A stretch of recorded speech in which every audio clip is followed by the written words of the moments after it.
Hello and welcome to this week's Back Chat at the Arc in Headingley. We've got another hour or so of wonderful rugby league chat, and we've got a wonderful panel this week as well. Not always the case, but we have this week. Pete Smith from the Yorkshire Evening Post. We've also got Richie Mathers, who's something very technical at Warrington these days, business manager or something like that. And also Carl Hall from Doncasterr, the chief executive of Doncasterr, and people of a certain generation will remember Carl playing. Wow, you're a fabulous player in your time as well. Fabulous chief executive these days as well. Let's start with League One.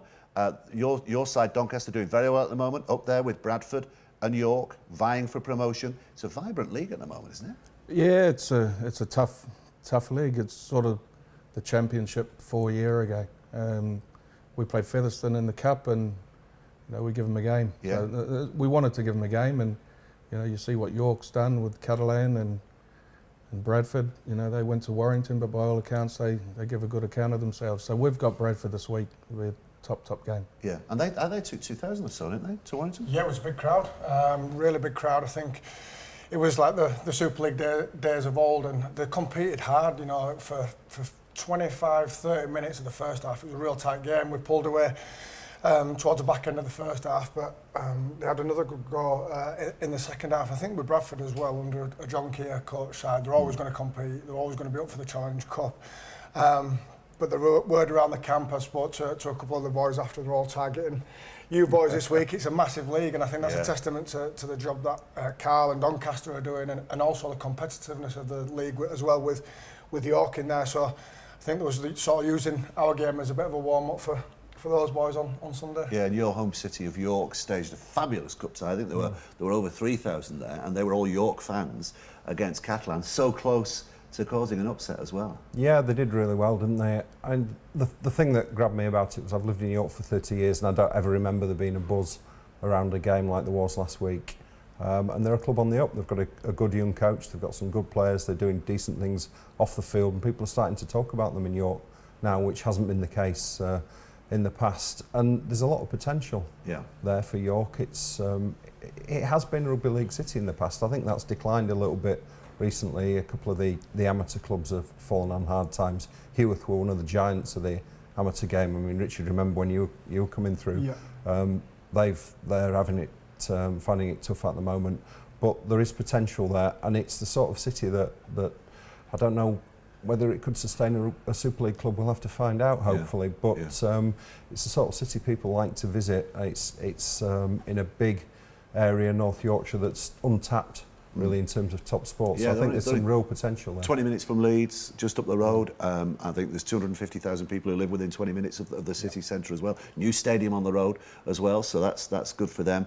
And just to complete this League One kind of Challenge Cup thing, if there was an upset, it was Whitehaven beating Rochdale, wasn't it? So the Cumbrian sides, Newcastle as well, the whole setup of League One, there's a lot of potential in there. Yeah, there's the players. There's the quality of players these days is quite good, and if you see the players in League One, they're all top players. And before it was players sort of retiring and all that. Now they see it as the stepping stone. So the clubs have got good young players, good young coaches. Richard Horn's doing a great job with us. Yeah. And you talk about James Ford, and then there's Gary still there. So it's a real tasty league. And if you ever look back, the championship and the League One is thriving. It's really going places, and it's something that everyone's talking about at the moment with the structures and all that sort of thing. I think the structure's working. Maybe need a few little tweaks, but the games are good. The crowds are really picking up as well. We'll probably get 3,000 maybe at Doncaster Bradford this weekend, and it's our crowds have gone up 47% from last season. How much? I mean, you talk about Richie Horn there, and you've obviously got your links with Hull. Yep. York have obviously got strong links with Hull Kingston Rovers. How much are clubs in that league dependent on their Super League allies, so to speak? Well, we've just played Featherstone Rovers, who was second in the championship, and we had one bloke from Hull on loan. We had all our players. We did all right. So it's good to use them. Where else can these kids play? You've got to look, if you're looking at the structure, you may have to look at the reserves, bringing the reserves back. I think it's important. Otherwise, we're losing too many players to the game. I think a testament to the Championship and League One is the Super League clubs are actively seeking players, and it's probably flipped it on its head with a salary cap. Gone are the days where you can go out and cherry pick your big name Australians and just for salary cap constraints of the NRL. You've got to be very, very savvy of who you bring over and that use of the salary cap. I think the investment and time, certainly from what I've experienced of the Super League teams, scouting the Championship and the League One is a testament to how strong it is, because you look at those players that have been brought in and given a chance who've thrived in League One and the Championship have excelled. But I think it's a real pool talent that Super League clubs are tapping into, and quite rightly so. Yeah. There is two sides to this story, though, isn't there, about League One? We're talking about the success of Doncaster, top of the table, did really well against Featherstone and York and Bradford, but Coventry went to Widnes and were beaten 90-0. They're obviously teams at the bottom of that division are struggling. Hemel, Coventry. Yeah. I think I went to Coventry when they played Leeds at the start of the season. It was a great night. They had a club record crowd, over 1,000 there. They'd put a real good effort into marketing that game, and I was very impressed by everything they did. But obviously they're not at the level that Doncaster and Bradford and York and teams like that are at the moment. I think that's understandable because those clubs have been around for a long time. Coventry haven't. They don't have this pool of talent on the doorstep.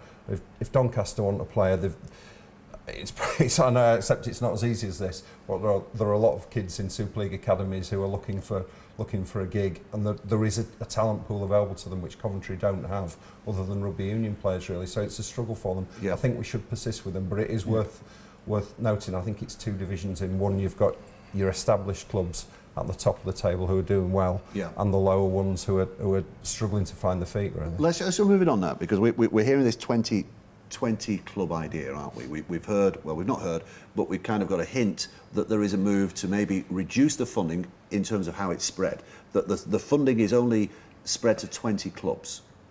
There's a big debate as to which 20 clubs should be in there, so we'll talk about that in just a second. But if your funding was cut off now from the RFL, from the share of the Sky money, what would that do to Doncaster? It'll be tough. We're fortunate we've got owners who could probably help us out. How much a year are you getting from centrally? 75,000. And your overall budget would be? About 200. So that's a big chunk of your budget. Yeah, but we bring a lot of that in our sponsors and our commercial and our season tickets. So, you know, talking about the structure and cutting the funds, and you know, I've never known anything that you've got to work from the top down. We've got to look at the grassroots. If they bring the structure in and they're going to talk about the grassroots up, I'm interested. If they're going to talk about cutting funding to give the top an extra £500,000 apiece because they're afraid of the NRL, it's not going to do nothing. It's not going to change anything. So for me, it's got to be the grassroots up. You know, the clubs, some of the clubs at the top is, you know, they're wanting the structure changes. They're probably losing hundreds of thousands a year. So are they trying to change the structure to, you know, to cut those losses? I think we've got to look at the game as a whole, and, you know, in layman's terms, you can't put a roof on a house before you put the foundations in place. And I think, you know, it's got to be a whole game, and the grassroots is important, because the game's got to come through, and the people at the top. I genuinely believe it's coming from, you know, the NRL salary cap, and we're not going to stop any young fellas going there with another £500,000 apiece to the Super League club. So we've got to really have a good think about it and a good look at it. Yeah. No one's presented nothing to us at this stage. Yeah. So this is all talk. Haven't you formed a committee, League One? Yes, we have. Clubs? We have. Have you met yet? There's a meeting next week, Monday. Right. Next Monday, and at the end of the day, we've spent a lot of time talking, but there's no one actually coming out and showing us a structure or saying, is there going to be a change? Yeah. There's rumours and talks behind the scenes, and so we're trying to prepare ourselves for that. But, you know, I'm a big lover of the sport, and you need to get real people in the game. A couple of years ago, the Championship in League One had a really good and you know who they are, top class sponsor for the competition. Yeah. So what happens is next minute they're turning up, they're on the England shirts, they're on the Super League shirts. We've diluted the money. In my mind, you need to find another 10 of those sponsors and do the work. And probably, I don't know if any of you have seen, the job description for a latest job at the RFL, but you need a degree just to get through that. Yeah. We need to start employing real people, and whether we change structure, we maybe look at guys like Richie and that. We have a Super League commercial manager, a Championship commercial manager, and they go out and get the money for the respective leagues. That's the sort of things we need to look at the RFL. The game on the field in Championship League One's positive. Mm-hmm. I think we need to, at the top, they need to look at employing real rugby league people who, if I didn't own Doncaster Rugby League, I'd never be CEO of a club because I don't have the qualifications. So I give myself the job, and now it's real. I call it the University of Life. You've got to have life skills and be at the coalface. And the Doncaster Rugby League makes profit. So there's no reason if we can do it why anyone else can't do it. If we go and give a lot of the share of the monies to the big boys, then what they're going to do, they're only going to spend it on players. We need to look at getting more commercial partners. If we want more money into the game, we need to look at getting some more commercial partners on board and bring the money in your own clubs yourself. Okay, well, devil's advocate here, and I'll put this to you two. I'll put this to you first, because you're involved at Warrington now, and you're on the business side, bringing money in to Warrington. The devil's advocate side of this would be, well, the big money is paid because the Super League clubs are what they are. So the Super League clubs have every right to turn around and say, why should we share that with clubs in the Championship and League One, some of whom may not be performing as well as they should be? Would you see that argument? I can see both sides of the argument. I think there's case for a structure, but I think there's got to be strict criteria for that and business cases for that in terms of if you're looking at below the Super League, and even some Super League clubs are not hitting the criteria of what should be expected on field. So there's no reserve side, there's a bare minimum skeleton 19 sides. So in terms of what are they delivering product on the field, that should be a bare minimum. I won't name names, but name names. I've been to two games, two Super League games, and watched them live in the last month, and it baffles me as a business how they're going as a business. You look at Lee. You're naming names now. No, as in the lower leagues. All right.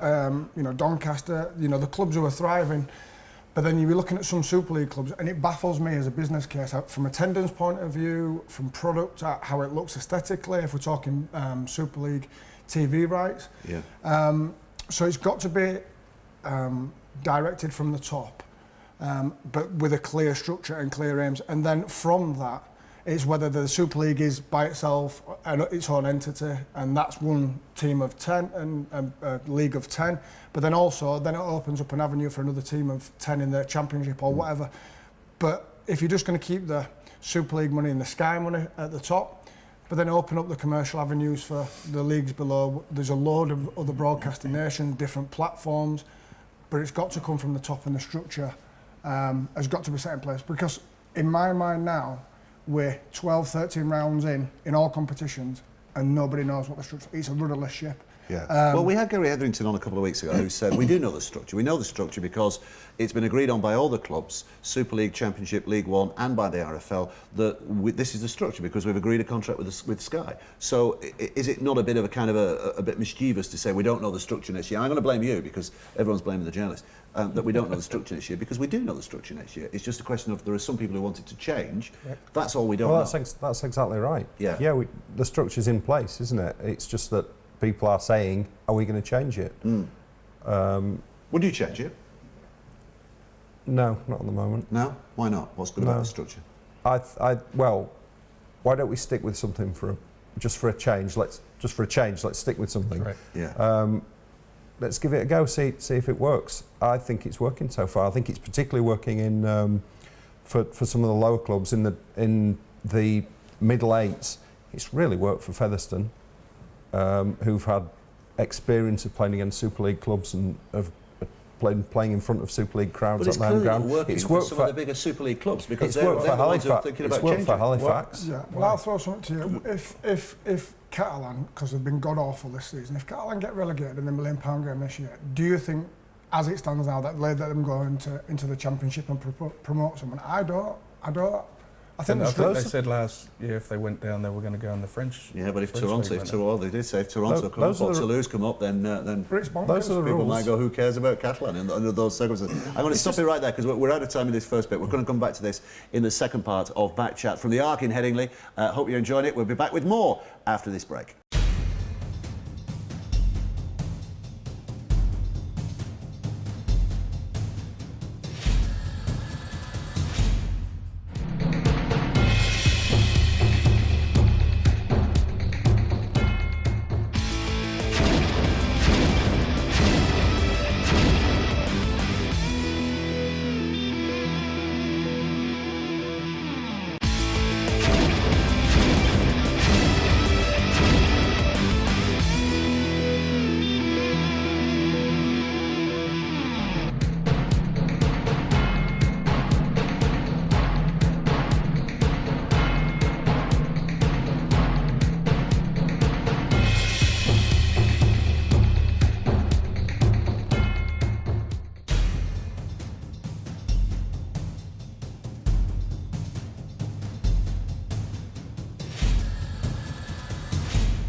Hello and welcome back to Back Chat at the Ark in Headingley. Having a really good discussion today, as we always do, but really getting our teeth into things today.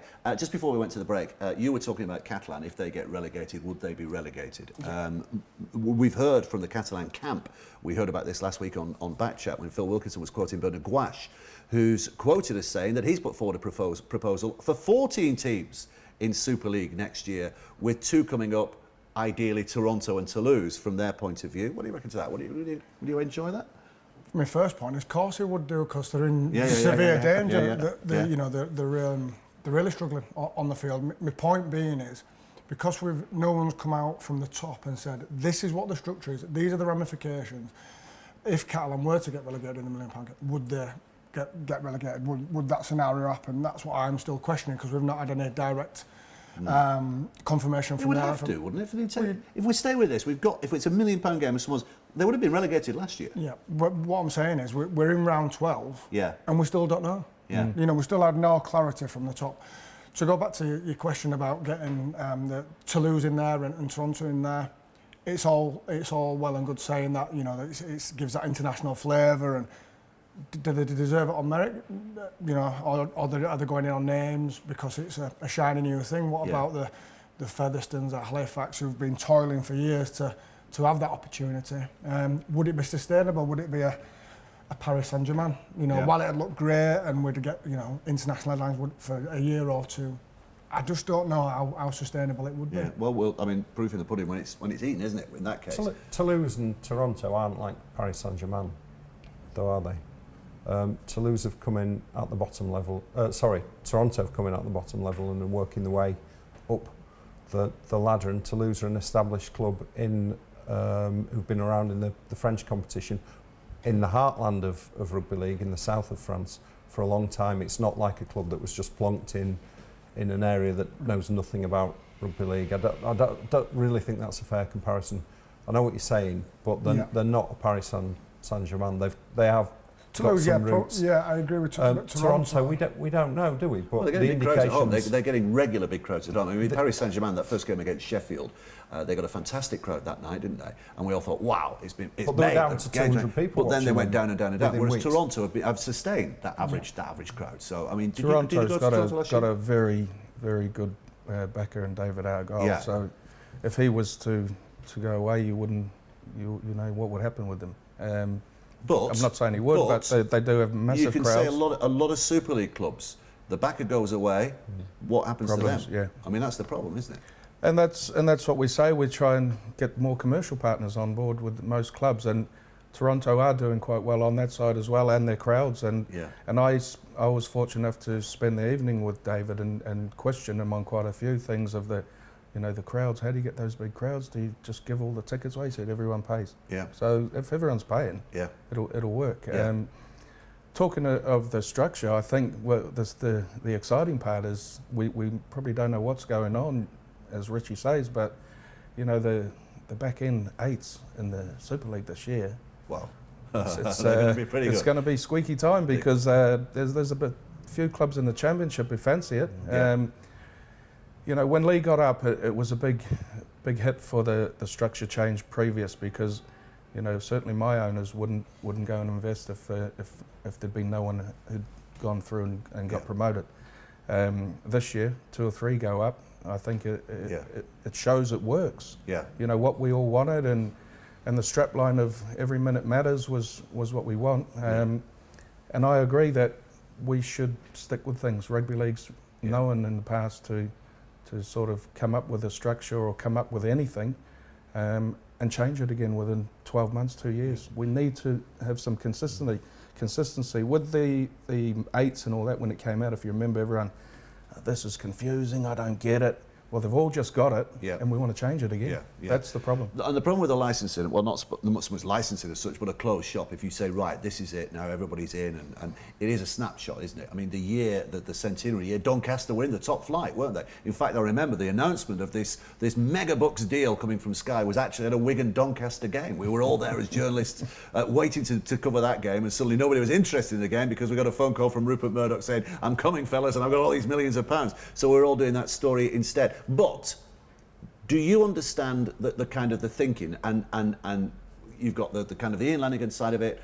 We think saying 20 clubs. We had Gary Hetherington on here the other week, who kind of essentially agreed that we need to re-look at the way the funding is spread around. Do you agree in that sentiment that there is a finite number of clubs that should be funded, and it's smaller than the number that is funded at the minute? I just don't think the way to expand the game is by taking money from the clubs that need it the most. What we need in the game is more money coming into the game. It's the way forward isn't to take money from lower clubs. It's easy to say that. How do you do that, Peter? I mean, well, we'll put that to you in a minute. But how do you do that? I mean, it's like saying, let's get a bigger TV deal. You're not going to get a bigger TV deal. If anything, it's going to go down. That's the way the economics are working. You've got to sell yourself. You've got to market yourself. You've got to bring in sponsors. It's a business requirement, isn't it? You need to market the sport. You need to market the club. The answer is not to shuffle around the limited amount of money we've got. It's to bring more money into the game. That's the only way rugby league is ever going to expand, is if we have more money coming in. So how do you bring more money in? I mean, that's your job now, is to bring more money into one. How are you doing it? How are you bringing more money in?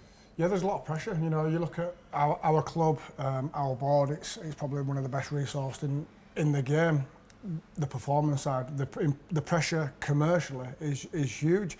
To make it as profitable as possible. I think you start fundamentally with the local area, engage with the local business community, the local business sector, and all the inventory that you've got. You know, you've got a stadium, you've got all the assets that come with that, and ultimately it's a product. The players are the product, and it's what I will say is, you know, we're Warrington, we're travelling well, we're perceived as a glamorous club. It's still a tough market. Yeah. So while you can't, clubs from top to bottom can't be relying on RFL or Sky or handouts. The clubs have got to take some responsibility to go out and get the new business in whatever market that be, from a commercial point of view, to make them self-sufficient or as self-sufficient as possible. In a tough commercial market, you know, people aren't giving money. They've got to have return on investment. They've got to have real value and buy-in. And it is tough, you know. It's a tough market, but it's one that's absolutely critical to make a club even as big as ours work. Right, here's a game, philosophical game for you. If we are to have only 20 clubs to get funding, if we say the future of rugby league is now based on these 20 clubs, who are they?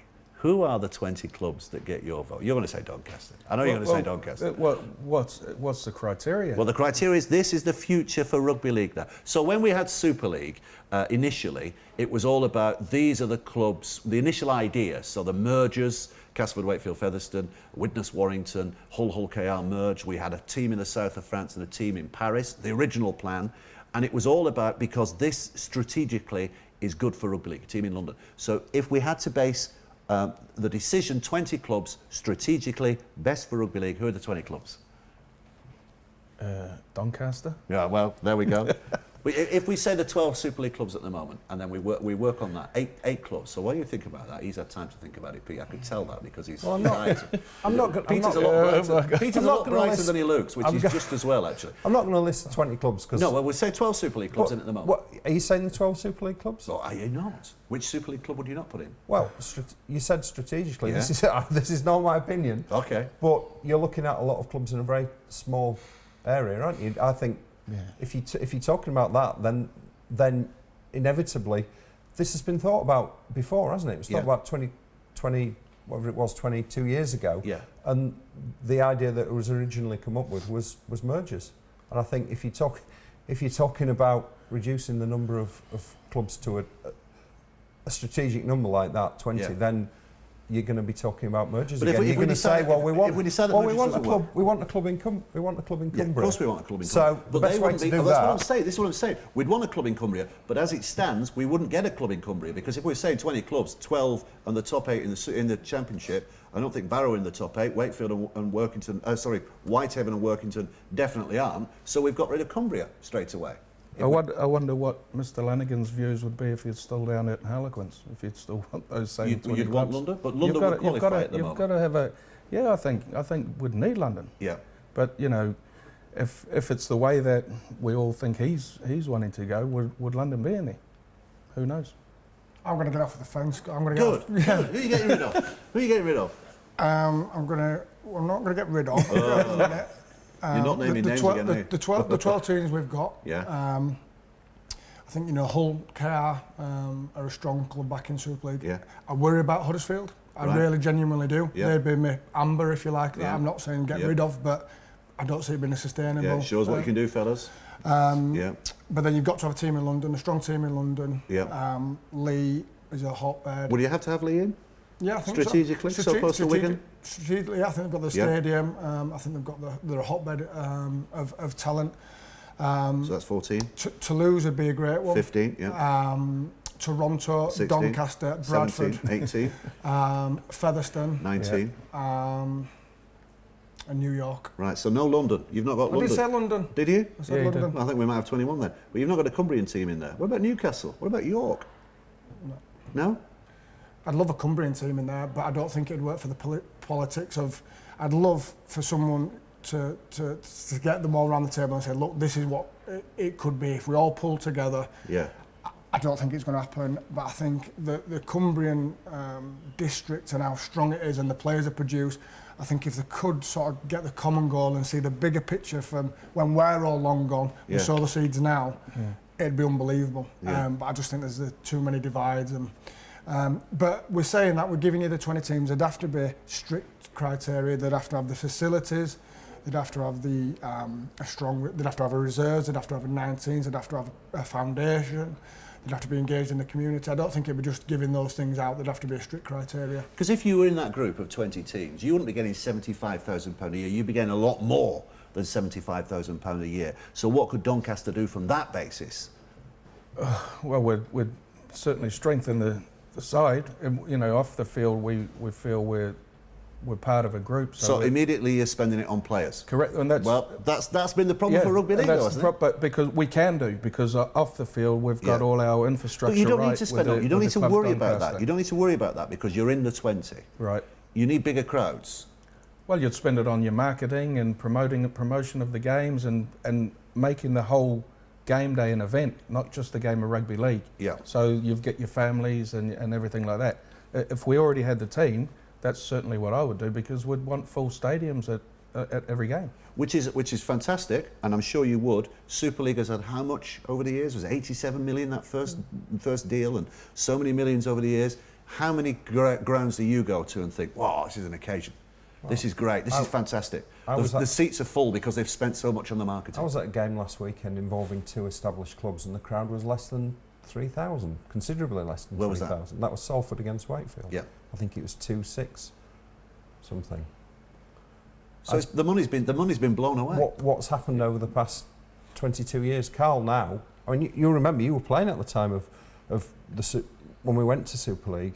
what Carl's saying is what people were saying 22 years ago, and it's not happened. Well, we're trying to do that now on a smaller scale. You know, everyone says we did a season ticket offer of £60. Everyone says, well, they're going to go bankrupt halfway through the year. How can you?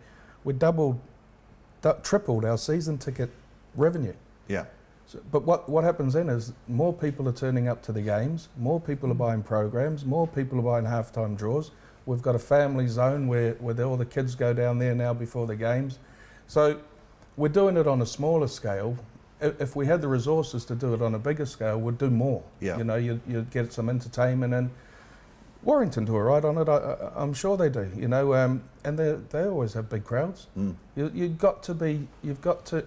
Part of the funding should be part of the criteria of the funding. Yeah. That you have to spend an allocation on promoting the games and filling the stadiums. Yeah, quick mention before I forget. Swinton Toulouse this week. I think it's free in, isn't it? I think Andy Mays, the chairman at Swinton, said everybody come in for free, which as a one-off is great because suddenly they've got a potential of filling that ground. That's exactly the point. Hayward Road Sale is a great little ground. Exactly the point I was just about to make. I think some League One clubs are leading the way in doing this sort of thing. York, as we've seen, they've done it twice. They did it with Toronto last year when they played them in the league. 2.5 for the Super 8's game against Toronto, 4 and a bit for the Bradford game, over 3,000 for the Catalan. A lot of League One clubs are putting a lot of effort into marketing individual games, and it's paying off for them. And I think that's the way to go. You do it for one game, then you can expand and do it for more games. I think that they really are showing what can be done if you put a mind to it, if you've got some ideas and some energy, and you get behind the idea. It can work. Yeah, and it don't have to cost a lot of money, because York was saying, I was talking to their chairman John Flatman at the end of the game, and he said, look, we don't spend money on putting signs up outside the ground or in pubs or whatever. It's all social media. It's social media, and that you can do that. Absolutely, it's relatively cheap. And they're the platforms that young people and the young generation or all that generation are wanting that. They're wanting them social media platforms, and so there's no excuse for no fan engagement or marketing. The big clubs are going to have the bigger budgets and the razzmatazz of putting a game day experience on. But fundamentally, the fan engagement can start with social media, interaction, social content, and it's got to be more about just the game, because you can't be relying on winning every week, because there's very few. You've got to be about the game day experience, from buying your ticket, the week leading up to it. The game is just one part of that whole experience. It is. And that's just a part of our Back Chat programme. We're back with part 2, to be precise. We're back with part 3 in just a few moments' time.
So welcome back to the third and final part of Back Chat here at the Arc in Headingley. We've talked about structures. Let's talk about something else for a change. The Challenge Cup. Why not? Now, here's the magic of television, because we sit here recording this programme. We don't know the cup draw, but here it is. So there you are, the cup draw, the sixth round of the Ladbrokes Challenge Cup, drawn live on Radio 2 on Chris Evans' breakfast show yesterday morning, and those are the way the ties have come out. And congratulations to you, because you know what that draw is. Sitting here, we've not got a clue, because it's still 24 hours from our point of view before that draw is made. So we'll not talk in depth. You're not going to ask me to I thought you were going to say what you make of the draw. Is that an easy tie for Wigan? It's another easy tie for Wigan and Warrington. And not going to ask you about that, but do you sense a bit of a comeback for the Challenge Cup? That it's kind of been diminished, hasn't it, in recent years? It's felt like a bit of an add-on event. Do you feel like it's working its way back into rugby league soul? I'd like to think so. The move to the August final hasn't worked, in my opinion. I don't think anybody thinks it has. Well, they do the Rugby League do because they won't move it. So they won't, unfortunately. But if you really want to improve the Challenge Cup, move it back to the final, back to May, and let's have the early rounds in early season or pre-season. I think that would really work. That would revive interest in the competition. Then you'd have a break between the Challenge Cup and the Grand Final or the Super 8s or whatever. Obviously, the problem with that is the RFL are committed to Magic Weekend, and they couldn't have a Challenge Cup final in May and a Magic Weekend in May. I think that's the stumbling block. But a lot of people in the game believe that'd work. I mean, Richie, you obviously played in an August final, and you've been involved as a player. Did it feel like it was too close to the grand final? Did it feel like it was? Yeah, I think from a player's point of view, I think you're not bothered whether you're playing in May or August. I think the bigger issue is you play the quarter final and then have a massive break, and then you play the semi final and have a break to play in the final. I think from a spectator and a game point of view, I think it's the flow of the season with the August Bank Holiday final and then straight into the Super 8s. I think I was brought up and in May with May Challenge Cup finals. I think that would be, for me personally, I think it'd be a greater spectacle and a natural break in the season. I just don't think the format and the structure as it lends itself now, with the big breaks in between, you sort of lose the momentum of a quarter final and you get in the semi final. Then you've got to wait till the final. I think it could flow much better. Does it have to be Wembley? Yeah, I think so. Yeah? Why? I like Wembley. Yeah? Donny's never been there, but one thing with that Challenge Cup and playing there, that I've told the owners every time I go, and that all the winners scroll around the top, or the teams have been there with no Doncaster on there. So I've said to them, that's my ambition, to try and get us there before I'm long gone. So they're the ones who can help us get there, the owners. Yeah. Do you get a sense, and I'll put this to both of you, do you get a sense that the younger players still find the Challenge Cup as exciting and a thrill to be involved in as, I mean, you two of an older generation, obviously it was still a very important competition. Is it still an important competition for the younger players? Yeah, I suppose the younger players in Super League is really exciting, but the younger players in our division, their Challenge Cup final is to play against the Super League club. So, in that sense, yes. But the Super League younger fellas, I reckon they'll be right up for it, because getting the chance to make a major final is fantastic in anyone's career. Yeah, I think when I was growing up, it was in the era of your amateur teams run trips down to Wembley every weekend, and I remember when Leeds played Wigan in the early 90s, like my grandma's, it was decked out in blue and amber. It's a different generation. I don't say it's any less important or appealing, because you only have to go to Wembley on an August bank holiday and sit in that stadium and experience it from a spectator point of view, and you're like, it's Wembley.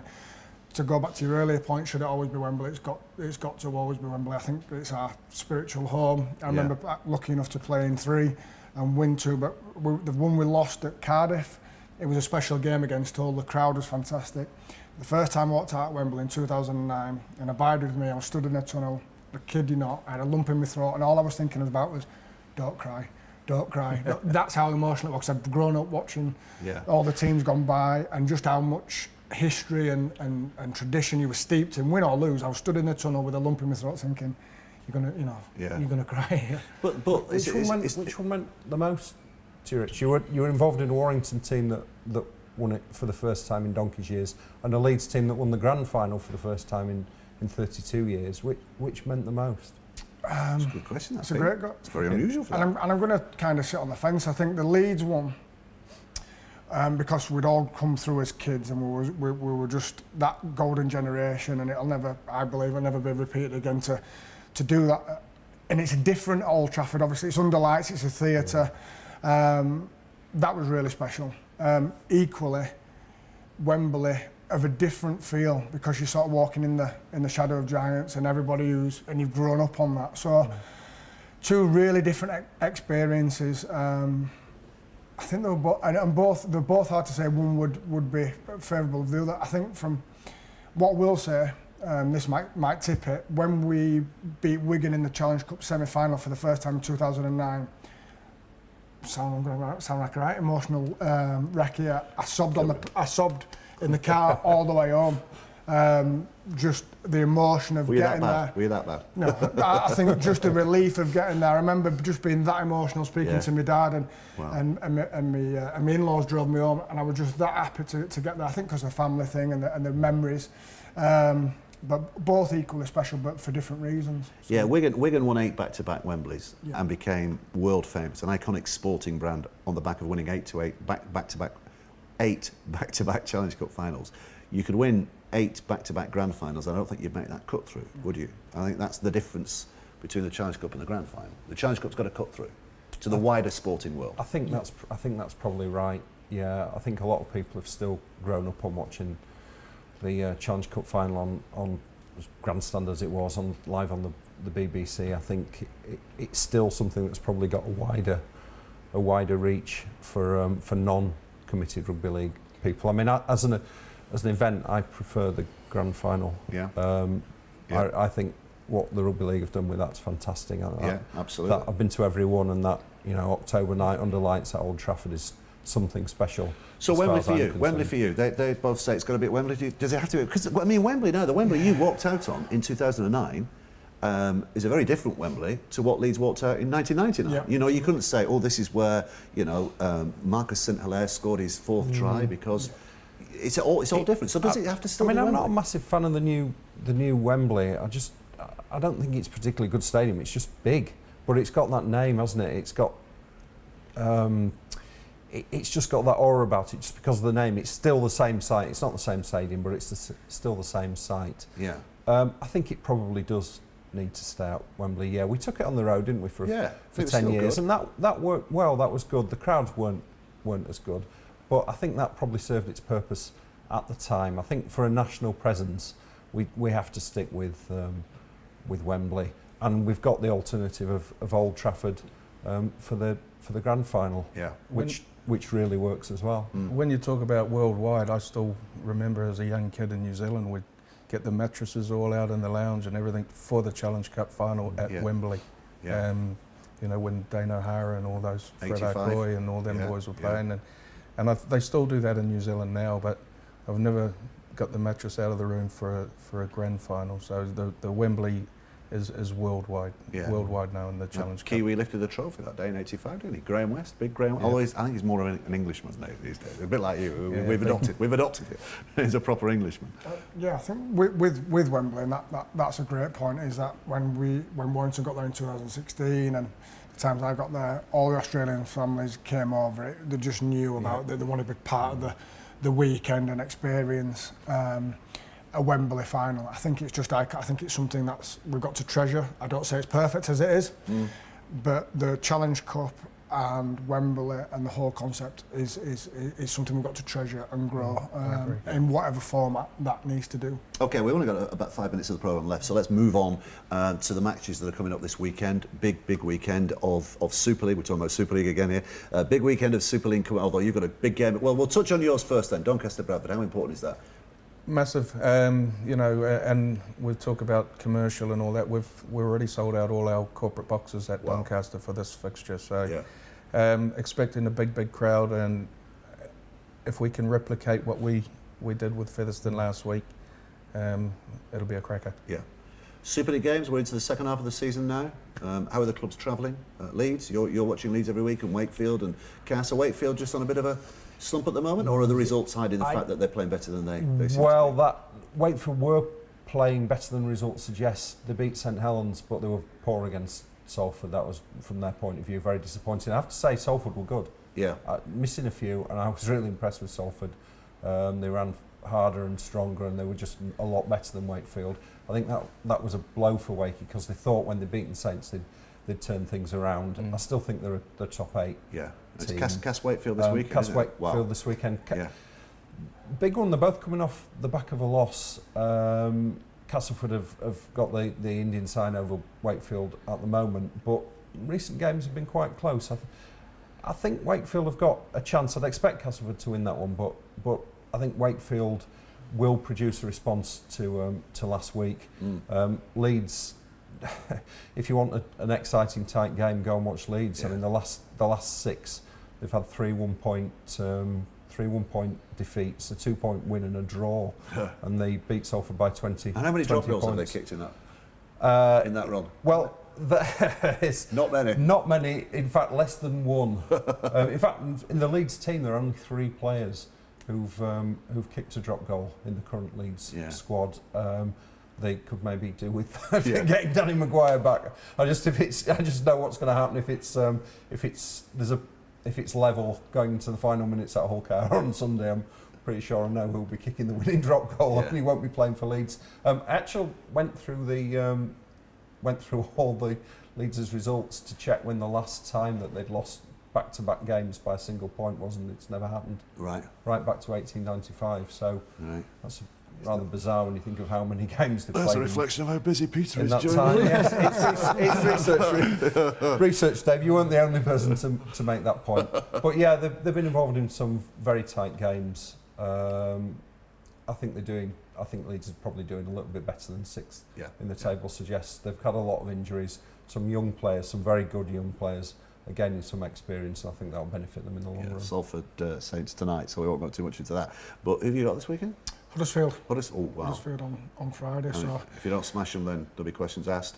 But Huddersfield have got some points to prove. Yeah, absolutely. It's one of them. We'd be expected to win. Naturally, we rested 3 or 4 of our top liners in the cup last week. But they've had a big defeat against St Helens, Huddersfield. So they'll be expected. There'll be a lot of pride and a lot of looking in the mirror, soul searching from them boys. So they'll be expecting a reaction from Huddersfield, but Warrington as a team and the boys, they're in a good place at the minute. There's six on the bounce, but what I will say is they've not really clicked. I don't think Saints are obviously standing out, but Warrington have not actually clicked in attack. I think what they've built the game on is they've been tough, they've been resilient defensively. Steve Price and our role model, that's all he expects of the side.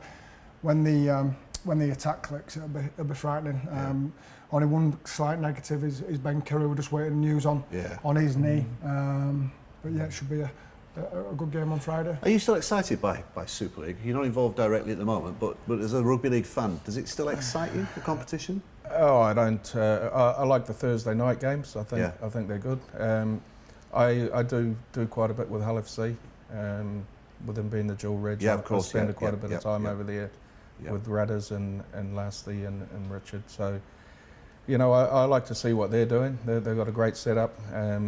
They're off to Cutlands on the weekend, so it'll be a tough one. Cutlands pretty tough over there, but Hull are just starting to turn that corner as well. They've had a lot of injuries early, which I've sort of said to Rads, hopefully that everything happens for a reason, and that'll hold you in good stead for later on in the year. That'd be a reassuring sign for Steve McNamara. Once under pressure and suddenly the whole bus arrives at the front gates, trying to down his flag even further. He's under a lot of pressure at the moment. Thanks very much, fellas. Let's just remind you of what you can watch and find out about this particular channel over the next few days, few weeks. Well, over on our sister channel on Saturday, Toronto against Halifax is actually Toronto's first home game of the season, but it's being played at the London Scholars Ground at White Hart Lane, 6:15, live and exclusive at 6:30, so watch out for that. And for all the forthcoming action right here on this channel, go to www.freesports.tv. Don't forget the S, www.freesports.tv. And we're back with another Back Chat next week. Rod will be in the chair. Rod stood in the chair next week for what should be another cracking edition of Back Chat. But that's just about as far as we go for this week. Very big thank you to Peter Smith from the Yorkshire Evening Post, to Richie Mathers from the Warrington Wolves, and also to Carl Hall from Doncaster, Chief Executive. Wherever you're watching your rugby league this weekend, hope you enjoy it. We'll see you very soon.